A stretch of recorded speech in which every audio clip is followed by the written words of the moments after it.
We're super vulnerable in the types of terrain features that we're going to be moving troops through, relying on the terrain to mask our position and protect us.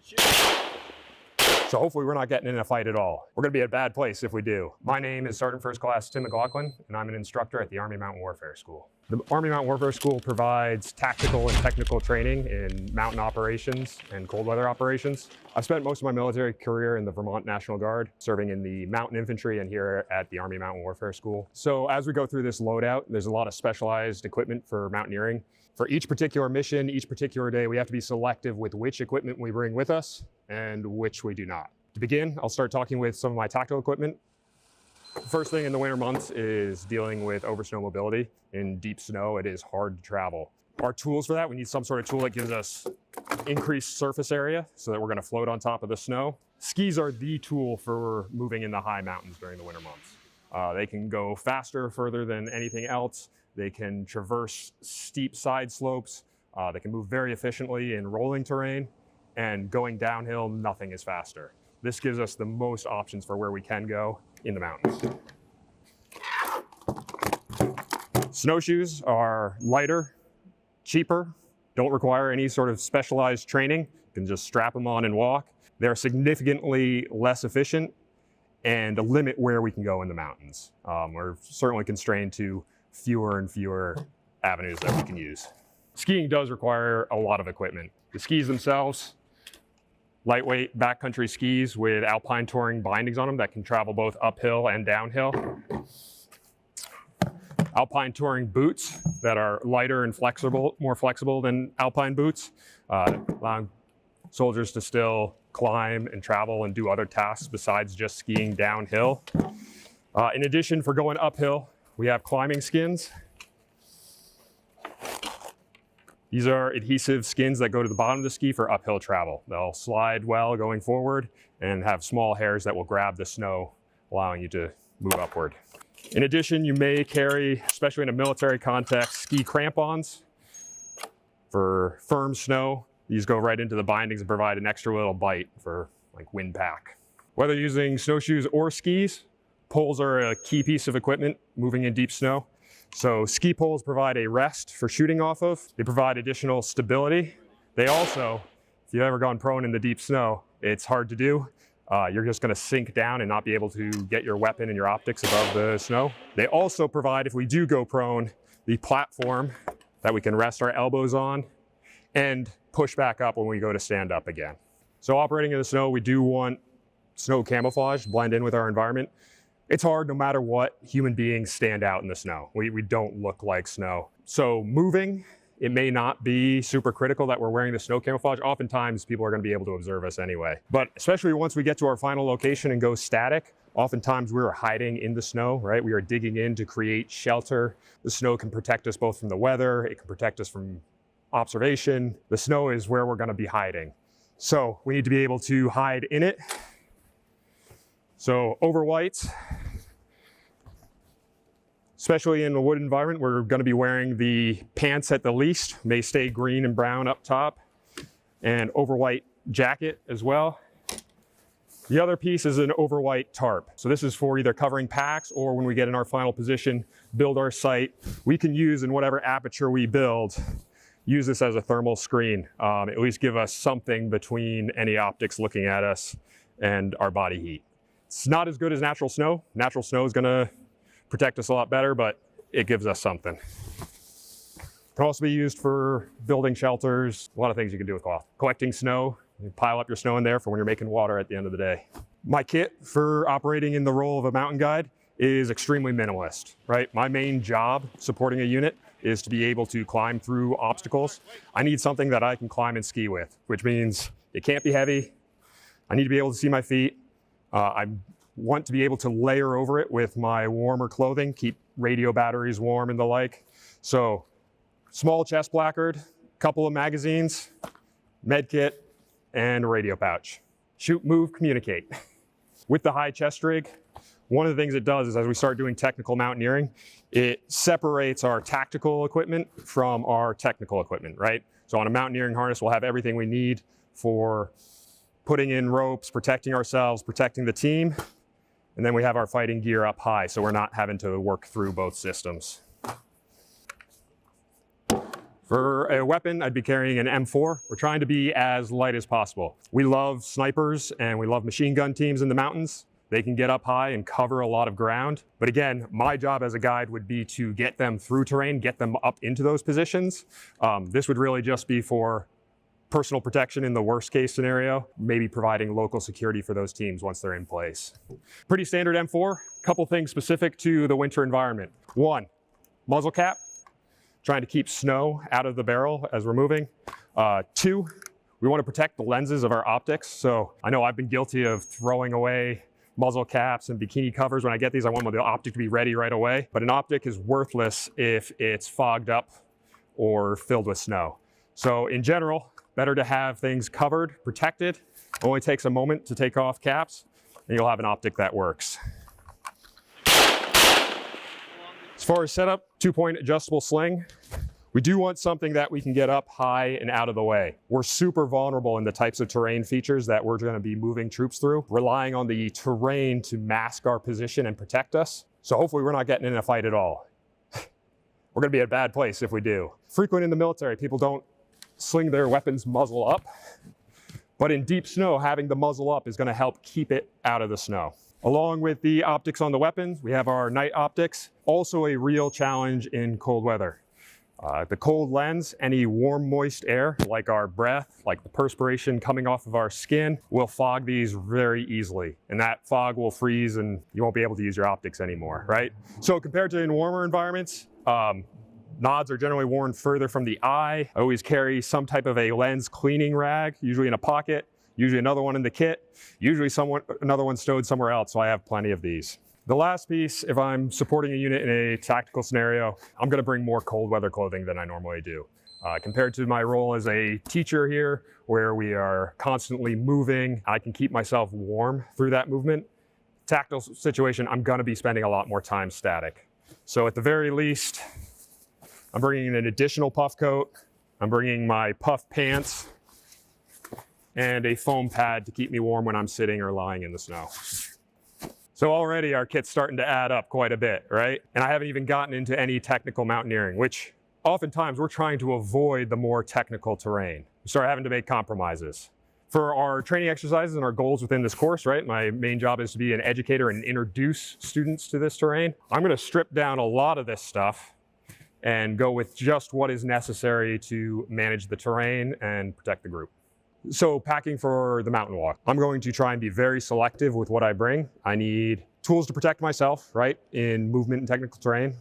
I need tools for a rescue and to deal with any contingencies we have up there. And then I need everything to keep myself comfortable, functional, and working, right? Because whether I'm trying to teach, whether I'm trying to guide, or whether I'm trying to respond to an emergency, if I haven't taken care of myself, I'm not gonna be able to do any of those things. First off, my clothing. So a cold weather clothing system, it should be made up of layers. A base layer made of either synthetics, wool, some sort of material that's going to wick moisture away and maintain its warmth, even if it's damp. An insulating layer, appropriate for the current conditions for the day. It's gonna help trap air and keep us warm. And a shell that's gonna protect us from the environment. I have two main choices for shells, and I'll usually go one way or the other. Hard shells for warmer weather, at or just above freezing, where the snow is going to be very wet.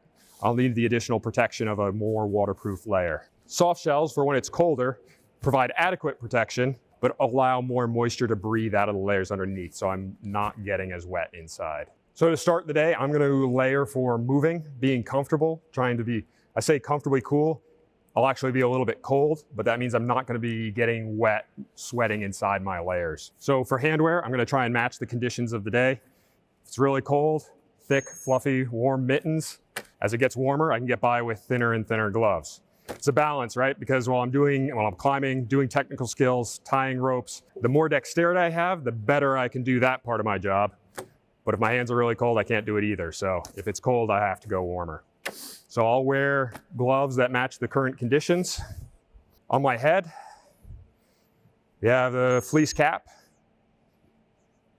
neck gaiter if it's windy, and usually some type of a hood. And we use all three of those in conjunction. The neck gaiter covers the lower face, the hood covers over the back, And then that neck gaiter can be rotated so that the wet portion in front of your face is constantly getting dried. We're constantly exhaling a lot of moisture, right? It's gonna soak into this material and it's not gonna be able to do its job anymore.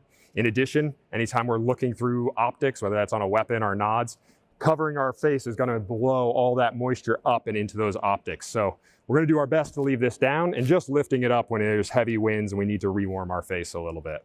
With all these components, right, with the clothing, we've got a really good clothing system. Like our grandfathers and great-grandfathers that fought in Ardennes and Chosin would be really jealous of what we have today. The materials are great. One of the challenges is the gaps, right? So when I'm making selections, right, I'm thinking about the gaps between my sleeves and my wrist, my neck, the gap between my pants and my jacket, my boots and the bottoms of my pants.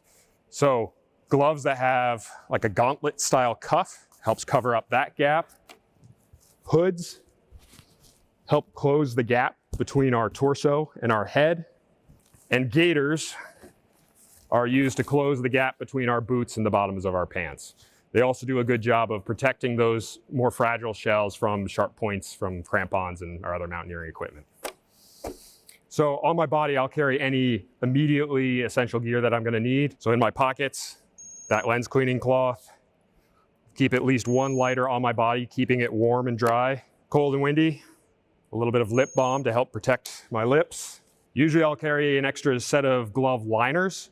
These will, as the liners and the gloves I'm using get wet, these will migrate to internal pockets so that they can be drying as they go and I can be swapping out and having dry hands. In addition, if I'm carrying additional navigation equipment, I'm gonna be carrying this directly on my body. So map and compass, these provide our analog backup for any of our other tools.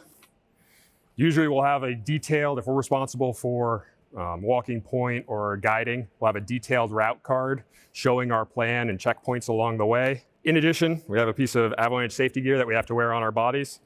This is an avalanche transceiver or beacon. It's a small radio beacon that while we're in avalanche terrain, we have it on. It constantly emits radio pulses that if we're buried, the same tool can come out and be used to search for those signals. And if we can find the buried person under the snow. Avalanche beacon, it needs to be protected. It needs to stay on your body, right? It doesn't do us any good if it gets ripped away from us during the slide. So it's worn underneath your layers, protected in a chest harness where it's secured. There's a lot of ways an avalanche can kill you besides just burial. But if you're caught in an avalanche, you are buried. This is what's gonna turn like the possibility they might be able to rescue you before you asphyxiate versus like recovering your body. So this is my climbing harness. On the harness, I have mainly baseline equipment. So the general equipment we'll carry for climbing, the stuff I need to build rescue systems and to protect myself while I'm moving up and down. Rappel device for descending ropes, belaying climbers, a few locking carabiners, right, where we want additional security to secure a human load, a few cords for building anchors, shorter pre-tied cord for friction hitches, Prusix and auto blocks. And I carry a PAS, a personal anchoring system, some type of a tether to attach into anchors and fix ropes, protect myself while we're moving up there. That's my normal baseline. In addition, in the winter, I have ice clippers. These are fixed carabiners for racking ice screws so that they're easily accessible on the harness. And specifically for the mountain walk, I will be carrying a mechanical ascender. So an ascender is a tool, grabs onto a rope, goes up, doesn't go down. So we can have fixed ropes up through steeper steps with long sections where the soldiers can climb through it and they won't be exposed to a long fall. All right, which gets me to my pack. So our pack, you know, like oftentimes you look at soldiers in other environments, they think about their mission essential equipment being on their kit or on their body. In the cold, like everything is mission essential, right? Your pack is part of your mission essential equipment. Just not having another warm layer or jacket, extra set of mittens could be the difference between life or death. So this stays with us all the time. As far as the way it's packed, in general, it's packed in order of precedence of when I'm gonna need to access things. So I'll start getting into it here. First off, got my ice axe on the outside. I do have options as far as what type of an ice axe to carry. So when we bring students on more technical routes, we use technical ice tools. This allows us to climb vertical ice with more security. Anywhere we're bringing students where we're using fixed ropes to protect them, I don't need this to climb. I should be able to climb with a single non-technical tool comfortably. If I'm struggling with this, they're going to be struggling on the rope. The main choice I have is whether to bring a tool with an adze or a hammer. Early season, if I don't have good ice anchors and I'm looking at needing to pound pitons in ice-filled cracks, I'll bring the tool with a hammer so I can pound pins. If I'm anticipating digging in the snow, building snow anchors, maybe chopping steps in the ice, then I'm going to bring the ice axe with the adze, a more traditional ice axe. It's a hybrid tool, so it's got a little bit of curve and it's got a hand stop for when I'm climbing steeper. But otherwise, it's a pretty traditional profile for an ice axe. Getting into my pack. We need our avalanche safety gear immediately accessible, right? So if there is an avalanche and people are buried, we're immediately putting our transceivers to search. We're trying to find them and get them up before they start asphyxiating. So our other pieces of avalanche gear are our shovel. These should be right on the outside of the pack, up near the top, and our probe. So a probe is a long collapsible pole. So avalanche probe, it's a long collapsible pole. This is used to confirm the location once we've finished our beacon search. Then collapsible metal shovel, let's dig them out. Balance of these, right, they have to be durable. You're always striking that balance of like, the smaller the shovel, the easier it is to carry, but the harder to actually dig. So you want a big enough shovel to dig up your friends when they can't breathe. So talking about the pack itself, it's a mountaineering pack. This is in the 50-liter range. This is pretty standard for our like light day winter mountaineering. It's got enough space for all our cold weather stuff and our technical stuff, but small enough that we can still climb with it. It's like a single body top loading. It's got a lid for stuff we need immediately accessible, but otherwise it's a pretty stripped down pack without a lot of features because they're trying to keep the pack as light as possible. So next on top would be my crampons. Crampons would go on after the harness.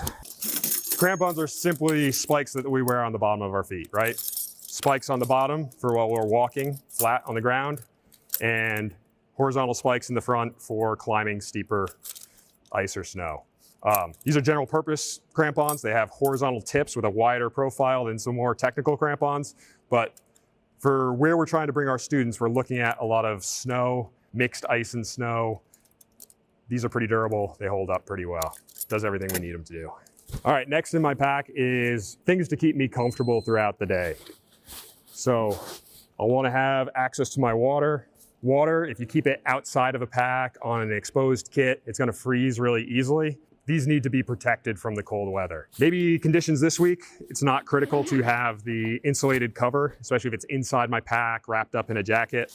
But if it gets much colder, this is absolutely mandatory equipment. I usually start the day, I fill it with tea, either tea or coffee, something warm that I can drink throughout the day. Next, I'd have one additional warm layer.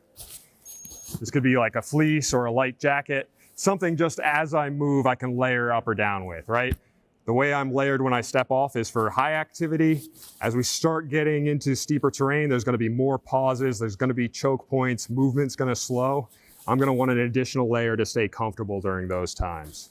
The other piece, and it's a bit of a maybe, is goggles. High wind days, these are absolutely critical. You need to be able to see. These goggles are different than most military goggles. Most goggles are ballistic goggles designed to protect you from fragmentation and shrapnel and the like. These are not ballistic, but they are double pane. So like a ballistic goggle has a single pane that in cold weather, the glass will become cold and it will almost instantly fog up against your warm eyes. So these have a double pane, a little air gap between the two lenses so that it won't fog up as easily. Beyond that is food for the day. We instructors, we fend for ourselves, so it's usually a sandwich, bread, meat, and cheese. Our students get cold weather MREs. The big thing we're thinking about with food for the day is things that won't freeze, right? Some food is great, even if it's frozen. Other things, it becomes unchewable, right? Energy bars, things that harden up, like they need to be kept in your clothing to keep them warm and soft. Other things, it doesn't matter as much. Still awfully nice to, even with something you're not worried about freezing, awfully nice to put it right next to your hot tea, so it's nice and warm when you pull it out. Below that in the pack, I'm starting to get out of personal comfort gear and into emergency gear. So the next piece I'm going to need is a rope. So our students will carry for a rescue. As an instructor, I do want an additional rope. So this serves two main roles. It's either if I need to get a single like ambulatory student down, say someone broke a collarbone, injured their arm somehow, they can still walk. I'm going to use this rope to protect just them, get them down, and get them to higher care. I do have two main choices on rope. Skinny dynamic climbing rope is what I would use if I was escorting like a small team in a tactical situation. If we're climbing on the rope, we're looking for something like this. If I'm escorting a larger group, let's say squad size or larger, or I'm more concerned about rescue, fixed ropes, the durability of a static rope is going to be better suited. Cool, so now I'm starting to get into rescue and anchoring gear. So ideally, if we have to rescue somebody, we're going down with them. Lowering is always better than raising, but if we have to raise, pulleys make a huge difference in our efficiency. So as an instructor, I'll carry a couple of pulleys, a couple extra pieces of webbing for getting creative with anchoring, and then anchoring materials. So one of our main tools in the winter is our ice screws. They have sharp teeth, hollow core. These just get screwed into the ice and become what we can secure ourselves to. Got a full selection of them, right? I'll usually carry at least one or two shorter screws in case I need to build anchors where we don't have much ice. In addition, I'll carry a longer screw and a thread tool. So a thread tool is just a small sharp hook that we use when we drill a hole through the ice. We can pull a piece of rope or cord through it. In addition, I'll carry a small assortment of rock gear, not a full climbing rack. And this really is dependent on where I'm going and what anchors are there. If it's unknown, I might carry less than this, and the size range might skew on, well, if I don't know, I just have to bring more, right? Next, I have my, oh my God, I'm gonna die mittens. I'm never gonna be doing mountaineering work in these. These are really, if somebody gets hurt, we go static, I end up spending the night. These are so I don't lose my hands. In addition, I will carry a couple extra dry layers. How much depends on the day. This will vary, but at the least, I try and keep a warm hat, additional glove liners, maybe an additional base layer. If the base layer gets really wet, sometimes it's nice just to have that dry layer against the skin as you dry out the other layers. Towards the bottom of my pack, I have a first aid kit. Less focus on bleeding control compared to an IFAK.